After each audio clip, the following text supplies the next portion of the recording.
February 1943. 3 months after the German surrender at Stalingrad. Senior Sergeant Vasily Zaitsev sat in a dugout near Kursk, cleaning his Mosin-Nagant rifle with methodical precision.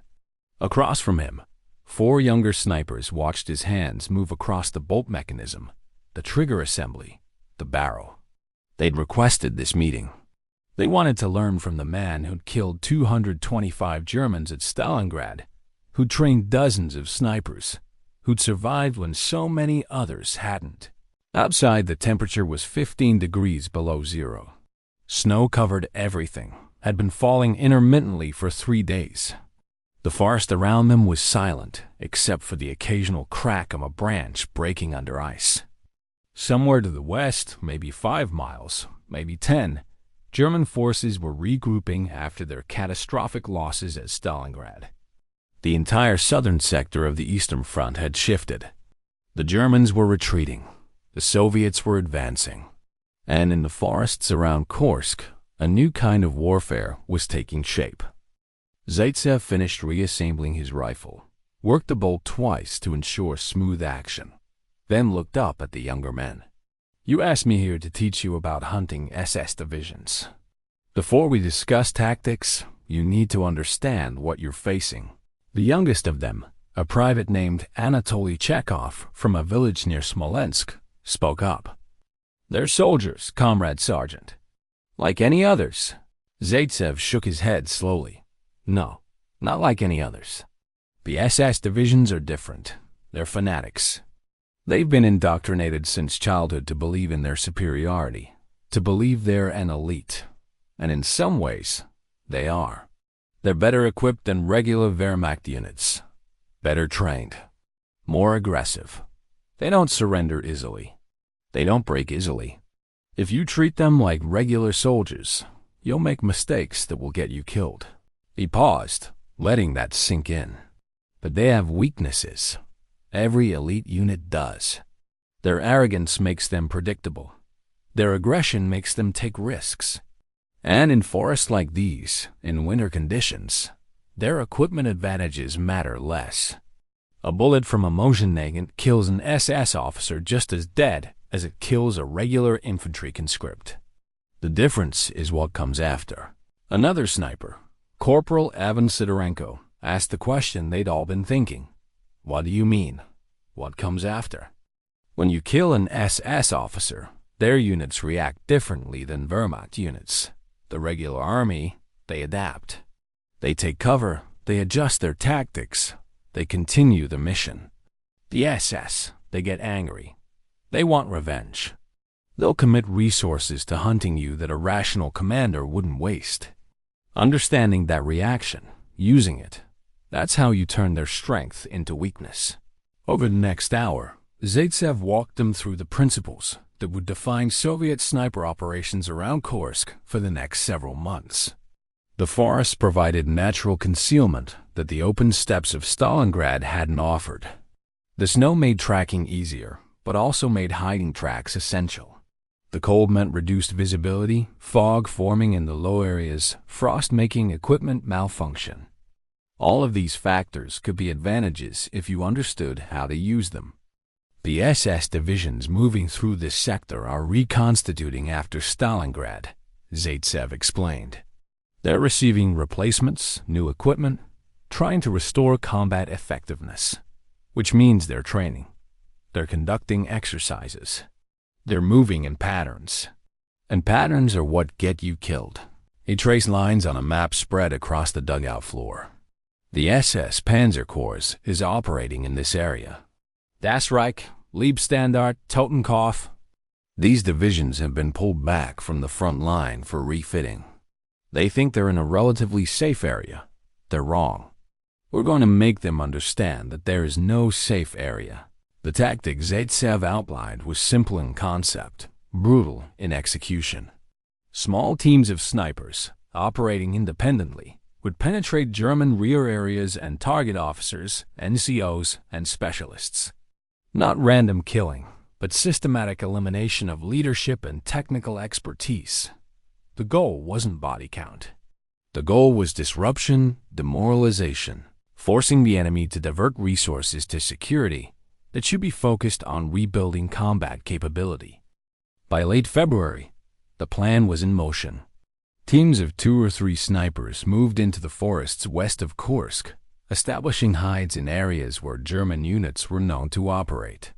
They carried minimal equipment, their rifles, ammunition, a few days of food, camouflage whites to blend with the snow, and nothing else. No radios, no backup. If something went wrong, they were on their own. Sergeant Mikhail Surkov and his partner, Corporal Fyodor Oklopkov, established a hide overlooking a logging road that intelligence indicated was being used by SS units moving between positions. They'd been in place for 18 hours, hadn't moved except to adjust their aim point fractionally, hadn't spoken except in whispers. The cold was severe, but they'd learned at Stalingrad how to manage it. Small movements to maintain circulation, breathing exercises to stay alert, mental discipline to ignore discomfort. At 0640 hours on February 23rd, they heard engines.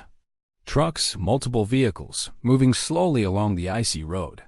Through his scope, Surkov identified them. SS vehicles, marked with the distinctive insignia of the Das Reich Division. The convoy was perhaps 8 trucks, carrying what looked like replacement troops being moved up to forward positions. Surkov's finger rested on the trigger guard, not the trigger itself. Not yet. He was counting, calculating. 8 trucks meant perhaps 200 men.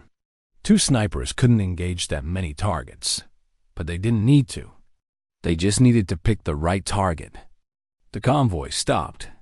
Officers climbed out of the lead vehicle, gathered near the front, consulting maps. Surkov could see their breath steaming in the frozen air, could see their rank insignia clearly through his scope. He identified a Hauptsturmführer, a captain, probably the convoy commander. He whispered to Oklopkov, front vehicle, officer with the map. On my shot, Oklopkov adjusted his aim fractionally. Ready.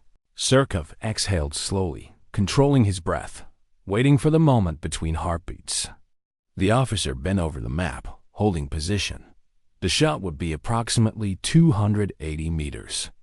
Not difficult in normal conditions, but the cold affected everything.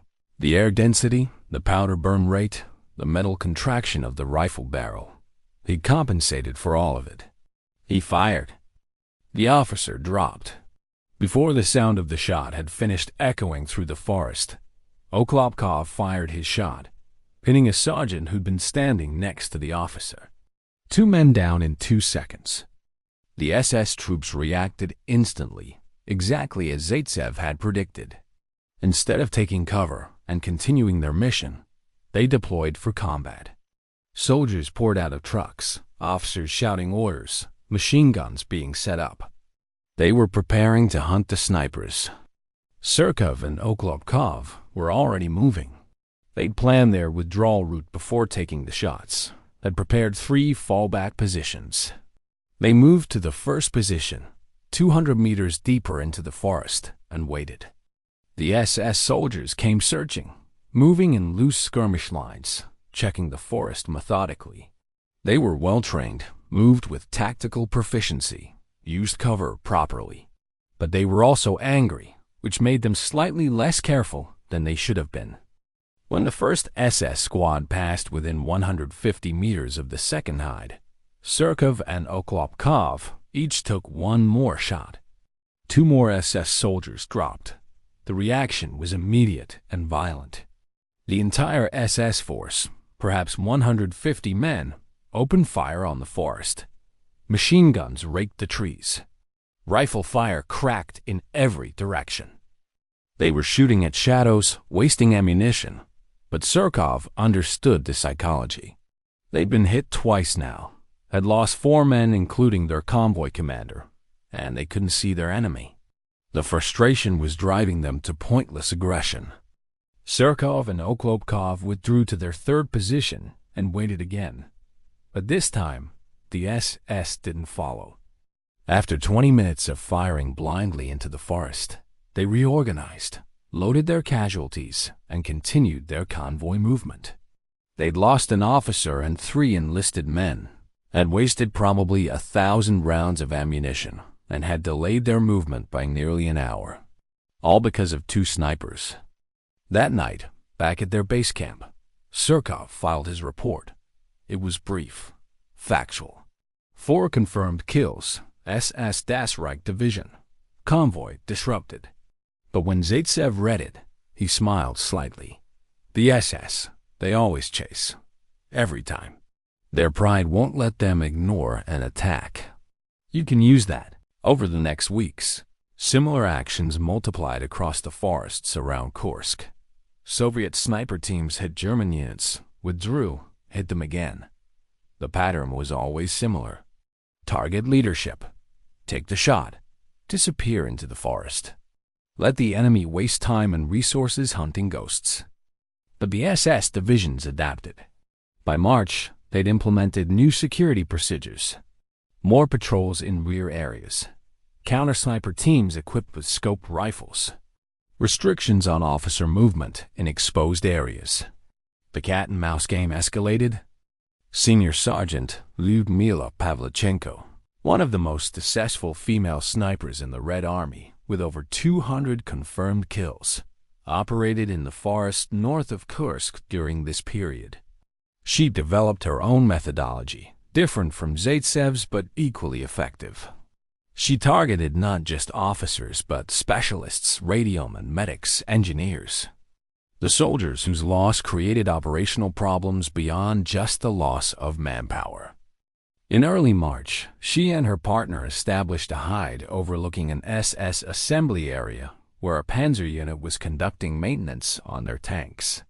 Through her scope, she identified several targets. A tank commander studying maps on his vehicle's hull, mechanics working on engines, an officer conducting what appeared to be an inspection. She chose the officer first. The shot was clean, 320 meters. He dropped. The chaos that followed was immediate but organized. The SS tankers took cover behind their vehicles, established security, began looking for the shooter. Professional, disciplined, exactly what she expected.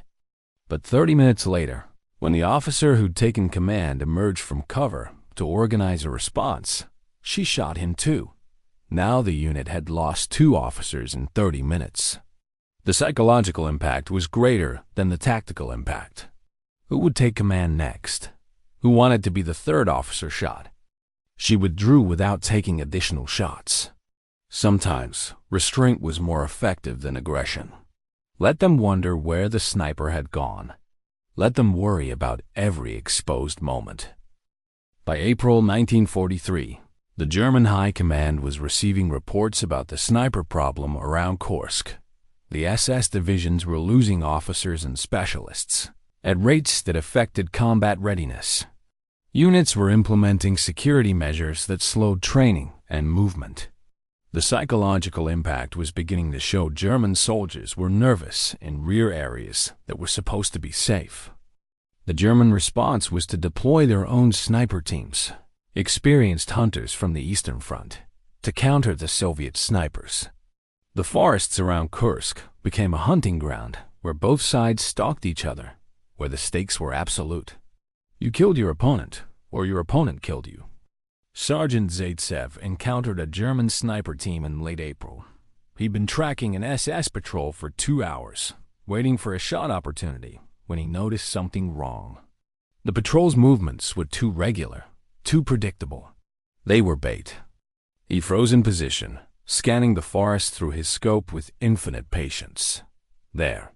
Movement. 400 meters to his left, slightly elevated. A German sniper in winter camouflage, positioned to cover the patrol. If Zaitsev had taken the obvious shot at the patrol, the German would have had a clear shot at him. Instead, Zaitsev adjusted his position fractionally, bringing his rifle to bear on the German sniper's hide. The range was long, over 450 meters, and the target was partially concealed. But Zaitsev could see enough. A portion of the German's shoulder, the edge of his scope. He waited. For 15 minutes, he waited, barely breathing. Finally, the German sniper shifted slightly, exposing more of his upper body. Zaitsev fired. The German dropped. The SS patrol below reacted, searching for the shooter, but Zaitsev was already withdrawing. He'd killed an enemy sniper, which was worth more than killing 10 regular soldiers. Every German sniper eliminated was one less threat to Soviet snipers, one less expert hunter in these forests. That evening, meeting with other sniper teams, Zaitsev shared the lesson. They're learning. They're using tactics we've been using against them, which means we need to evolve again. Always stay one step ahead. Always expect them to adapt. A young sniper asked the question that had been on many minds. "Comrade Sergeant, when we kill these SS officers, when we shoot them and disappear, what do you think they say to each other afterward? What do they say about us?" Zaitsev considered the question. "I've captured German documents. I've read the reports. You know what they call us? Ghosts. They say Soviet snipers are ghosts in the forests. They appear, kill, disappear. The SS officers, they tell their men to be vigilant, to watch for us, but you can hear the uncertainty in how they write. They don't know where we are. They don't know when we'll strike.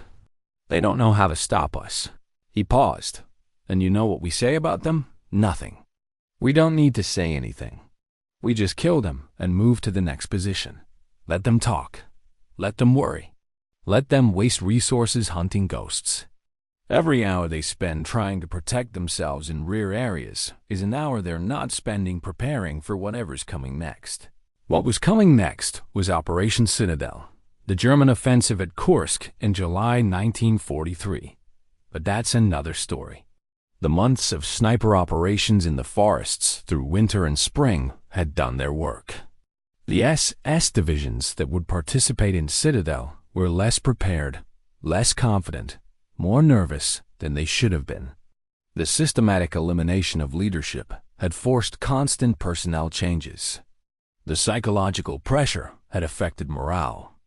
Years later, Soviet military historians would study the sniper operations around Kursk as a case study in asymmetric warfare. Small numbers of highly trained specialists causing disproportionate damage to enemy formations. The mathematics were striking. Fewer than 200 Soviet snipers operating in the Kursk forests between February and June 1943 had killed over 2,000 German soldiers, the majority of them SS troops, and the majority of those kills being officers, NCOs, or specialists. But the numbers didn't capture the full impact. The SS divisions around Kursk had been forced to implement security measures that slowed their reconstitution. They'd diverted personnel to counter sniper operations. They'd lost experienced leadership. And perhaps most significantly, they'd lost the sense of security the rear areas were supposed to provide. A German officer captured after Citadel, when interrogated about morale in his SS unit during the spring of 1943, said something that Soviet intelligence found revealing. "We stopped moving anywhere without maximum security. Every patch of forest could hide a Soviet sniper. Every officer knew he was a target. Some of them refused to wear rank insignia in the field. The soldiers, they began to relax discipline because they didn't want to follow orders that would expose them. It wasn't fear exactly. It was constant awareness that invisible enemies were watching, waiting. It affected everything. That was what Soviet snipers had accomplished in the forests of Kursk. They'd created an environment where the enemy was never safe, never certain, never comfortable. They'd turned the hunters into the hunted. Sergeant Zaitsev, in his final report before being transferred to a training command in May 1943, wrote something that captured the essence of those months. The SS came to Kursk believing they were the elite, believing they were superior, believing the forests would provide cover while they rebuilt their strength. We taught them otherwise. We taught them that forests provide cover for whoever uses them better. We taught them that elite status means nothing against a well-aimed bullet. We taught them to fear the snow and the silence and the invisible enemy. He concluded, when they asked what we said about them, the answer is simple. We said nothing. We let our rifles speak. And that was the most frightening message of all.